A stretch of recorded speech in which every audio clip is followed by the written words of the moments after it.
Our Faith in Action, today's Society of St. Vincent de Paul, takes you to Dallas, where you'll learn how the Society of St. Vincent de Paul rescues people from the clutches of high-interest payday loans. Plus, we're going on an emotional home visit in Cincinnati that touches hearts during a unique immersion experience. And find out how donated medicine is helping the Society of St. Vincent de Paul save lives in Baton Rouge. These stories are just some examples of the good works of the Society of St. Vincent de Paul across the United States.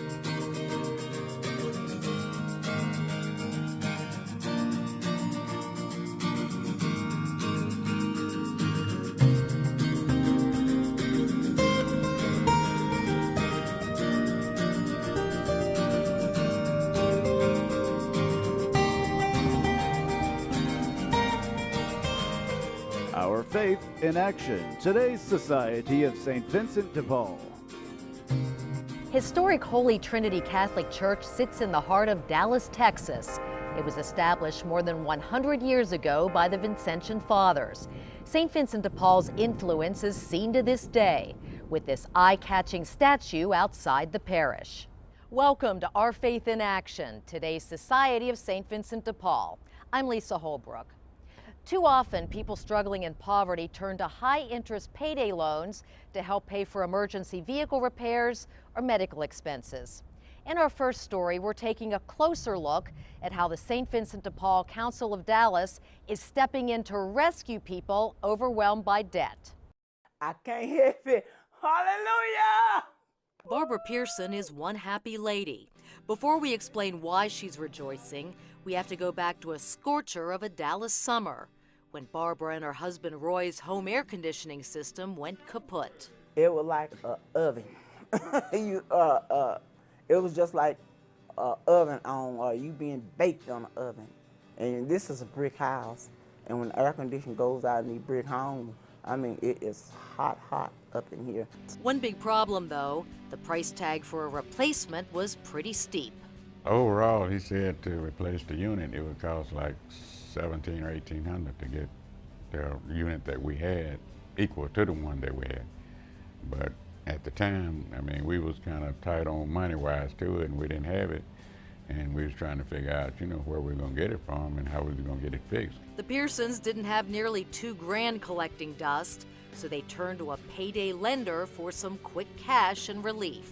At the time, in our predicament, which it had something to do with the credit too, because you couldn't go to a bank if you got bad credit. A payday lender who advertised quick cash for people with bad credit or no credit, all with the promise that getting an instant approval was no problem. The Pearsons were making monthly payments, but they were only denting the interest and not reducing the principal.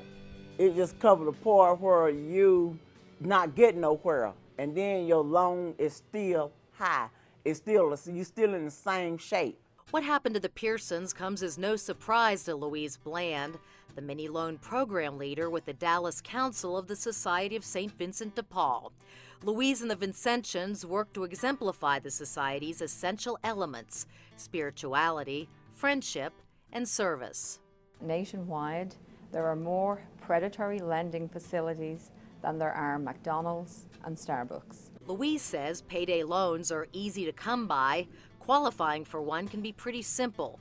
Having any job and a checking account is about all it takes, but not without some very expensive strings attached. It's in the spirit of St. Vincent de Paul, who said, quote, "Love is infinitely inventive," that the Society of St. Vincent de Paul of Dallas started its mini loan program to provide an innovative, holistic, end-to-end process that provides relief from predatory lenders. We don't want to put a Band-Aid on things. We want to help them up and put them on a road to financial success. 85% of the people who take out payday loans can't pay off the loans in less than 4 weeks, and that's when the cost of the money really goes through the roof. That person is like, I can't pay my full amount today. Oh, don't worry about it. We can get you a new loan. We can pay that loan off. We'll just roll it over. So they end up just paying their fees and interest every month, and that principal amount never goes down. Louise says when Vincentians visit people in need during home visits, more and more they're finding folks are struggling to pay the rent or utilities because their finances are being gobbled up by payday loans. The Dallas Council works with individuals in this situation to help them secure low-interest loans they can pay off in a year or less. We went ahead and set everything up, and we went out and got to meet the bank president and all, and we started it from there. And the way they set it up, they deducted the amount out of our checking account every month in order to get that loan paid back. And so I signed the papers and everything, and it all worked out good. All taken care of? All taken care of. Smooth? Smooth. No problem at all. No problem. Cool again inside their home, Roy and Barbara are also extremely grateful for the Vincentian friends they've come to know. I can't help it. Hallelujah! Woo! I don't apologize for nothing like that. God is good. He is so awesome. God has been making a way out of no way for us, and those people has really been good to us. Very good to us. There's nothing I wouldn't do if they would ask me for my help on anything. Me too. Hey, I've been over backwards for them. Me too. Amen. I'm very grateful, and I thank God for them. I really do. I really do. The smiles on Roy's and Barbara's faces help bring joy and satisfaction to Louise, too. To walk in there with a person and be able to witness them say, I'm here to pay my loan off. I mean, I get emotional thinking about it. Still to come, in one part of the country, teenagers are getting involved in a very unique immersion. It's called Guests in the Neighborhood, part of a service learning experience for young people. I'm Trace Trolko in Cincinnati. Hit the streets with us as Our Faith in Action, today's Society of St. Vincent de Paul continues. People often associate the Society of St. Vincent de Paul with thrift stores. Donations like your old couch or washing machine generates funds to assist the society in putting food on the table and keeping the lights on and families in their homes. Plus, the society provides donated furniture and appliances directly to our neighbors who often go without the basics. To find a St. Vincent de Paul thrift store in your area, visit svdpusa.org. Whether you're shopping, donating items, or volunteering, you are helping us help others. A welcoming statue of the patron saint of the poor, St. Vincent de Paul, greets people visiting the offices of the Council of Dallas. Vincentian members of the society across North Texas regularly provide outreach to the needy and the suffering. Now let's head north to Cincinnati, a community facing similar challenges to those here in Dallas, with many individuals and families living paycheck to paycheck. Trace Trolko shows us how teenagers are better understanding the struggles of their neighbors, not through a book or from a lecture, rather by immersing themselves in parts of the community they never really thought much about. Lord, God of unity and strength, we approach this day as a time to serve our neighbors in need, with you and with each other. May the spirit of prayer not only begin our work, but sustain it and conclude it as well.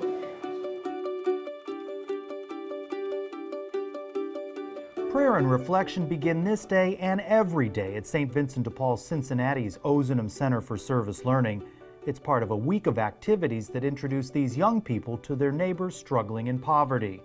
As we meet high school students Annika de Zoysa and Olivia Shamleffer, they're just beginning this eye-opening immersion experience, having visited with citizens returning from incarceration, interactions that already have them reflecting on their Catholic faith. In Matthew 25, Jesus mentions clothing the naked, feeding the hungry, visiting those who are in prison. And being on an immersion retreat is really nice because we get to do all those things on a deeper level. And when we come back to chapel, we can kind of take time to reflect on everything we've gone through, everything that has happened during the day. It's a time to process and reflect on the choices we've made and how what we've done has affected the lives of the people who are in need. I don't think you can judge anyone. I think that's a lot of what we're learning, and that also connects us to our faith a lot, because it truly is what we should do as Catholics. is know that we're all equal before God. A lot of the students that come through, they have grown up in Cincinnati and they've seen this city from one perspective, and the goal is really to take them around for the week and show them that there's a bit more to the city and there's another perspective to look at.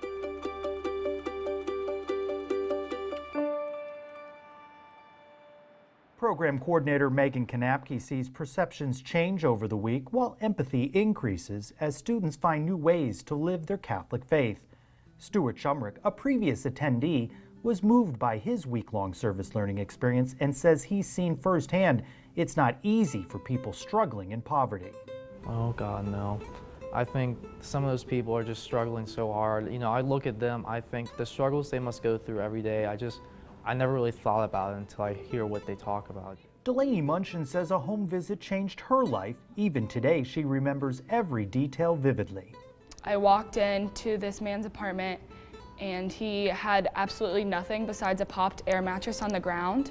And he had, I think, 3 spoons, 2 knives, a fork, a pot, a pan, an empty fridge, and I think like 3 plates and a cup. And like, I just remember like walking in and being just shocked, like how he was living and how he was still one of the nicest people I've ever met and just so caring. Delaney prayed with him and was moved by his spirit of generosity. He was so grateful and he started crying, like a grown man was just like crying. And he gave me this big hug and it was like really important to me.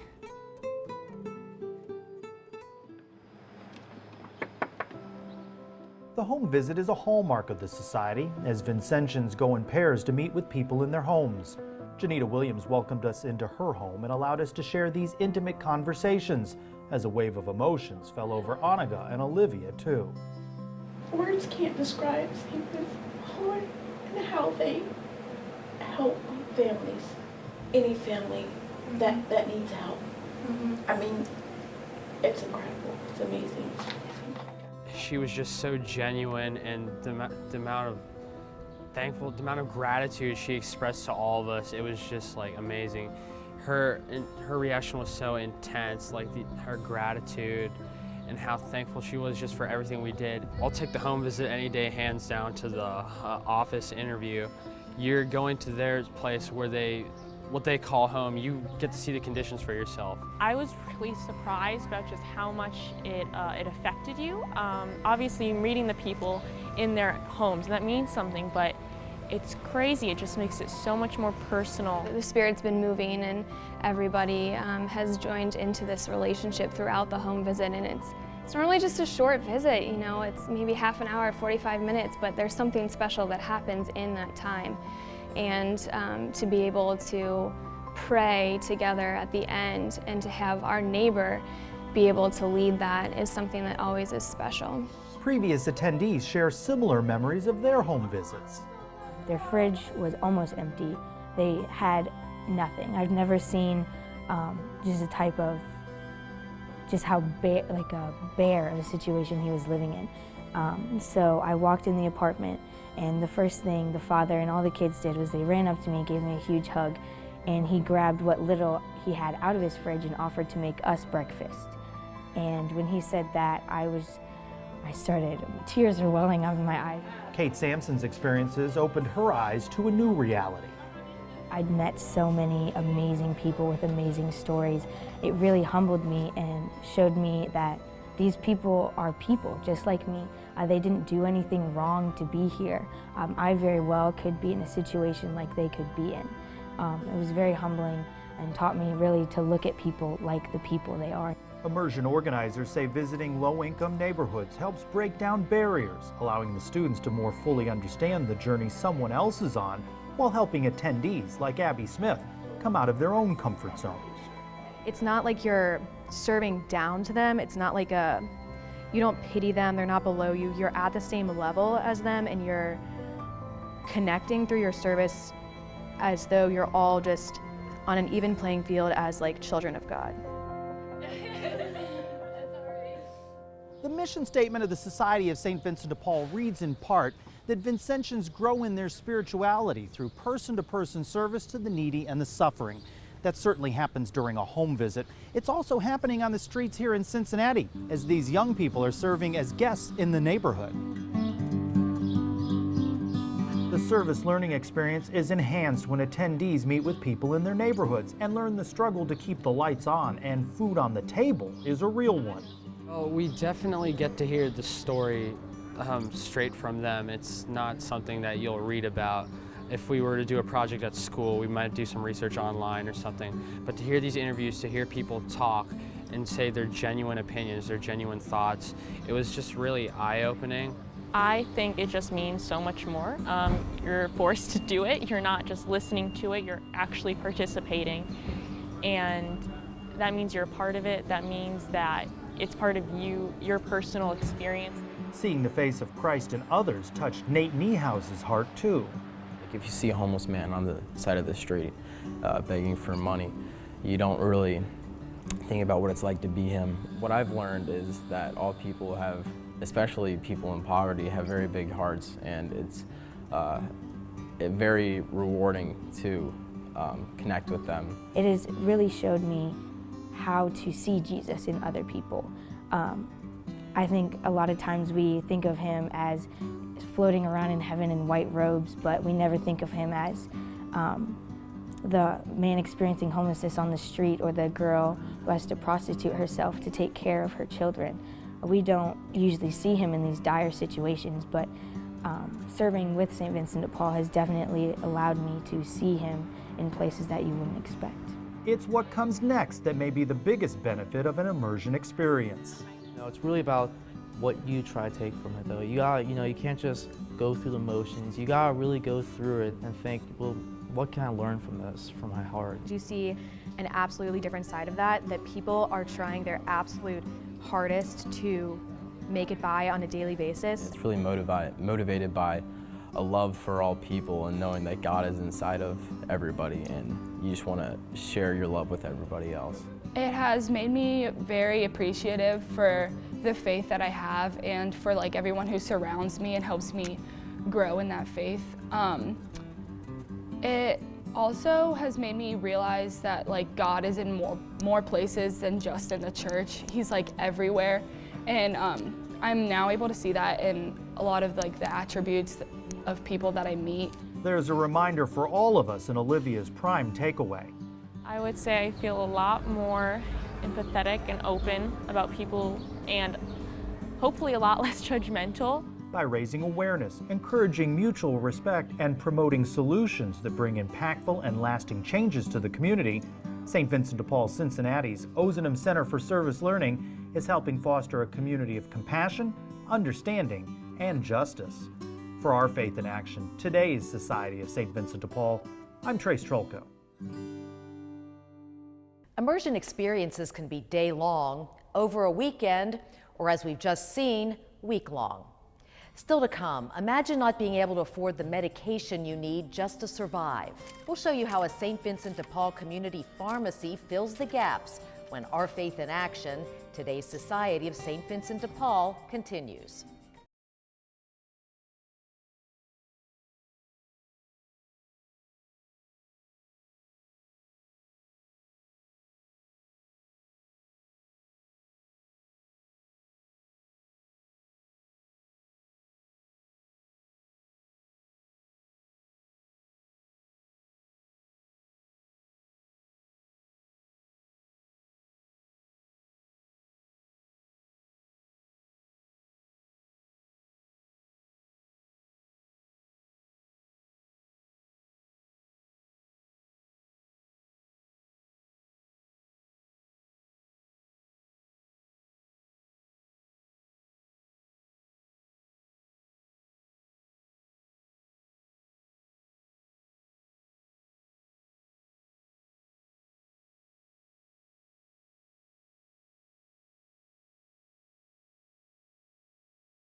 Every time I go into someone's home and pray with them, I always get a hug. they're so grateful. The poor are so grateful to us. And I always said, they teach us. They are our teachers. And I just love being a Vincentian. I just feel like, and my husband feels the same way. He was a truck driver. He was out there driving a truck, being on his own for so long. And this has just turned his life around so much. And I'm just so grateful to have my husband as a team doing this type of work. I never looked at myself as a servant leader. But I went to formation and you know, I just can't do enough right now. It's my life.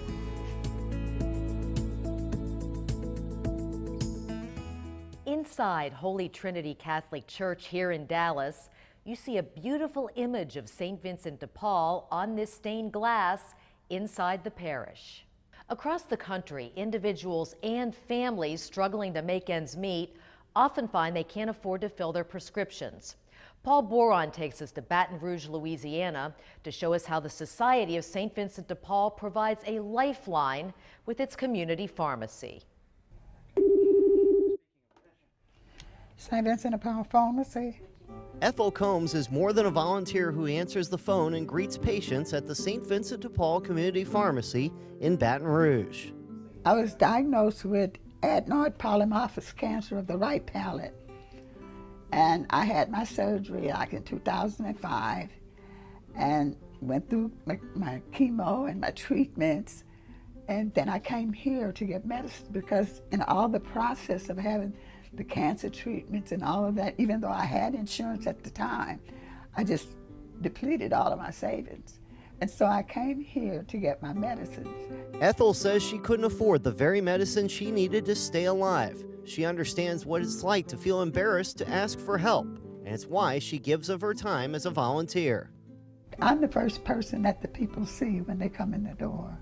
So I try to make it as pleasant as possible because I've been there. Hello, how y'all doing? Jamal Hunter relies upon the generosity of the Society of St. Vincent de Paul. When I was making it $7.90 an hour, it couldn't pay for all the prescriptions that I needed. Prescriptions Jamal could not live without. They're there for me in all kinds of ways. They do save my life. They have saved my life. Vincentian Anna George and her husband Lawrence believe the community pharmacy does vital work to preserve the health and dignity of those in need. Vincentians do not judge those who they serve. Rather, they seek to understand them as they would a brother or sister. And I see the people. I know a lot of them are really working hard and doing everything right, but they still can't quite make it. And it's really good to know that you can make a difference in someone's life. You see a lot of these people that come in and they're really down on their luck, and they really need the assistance.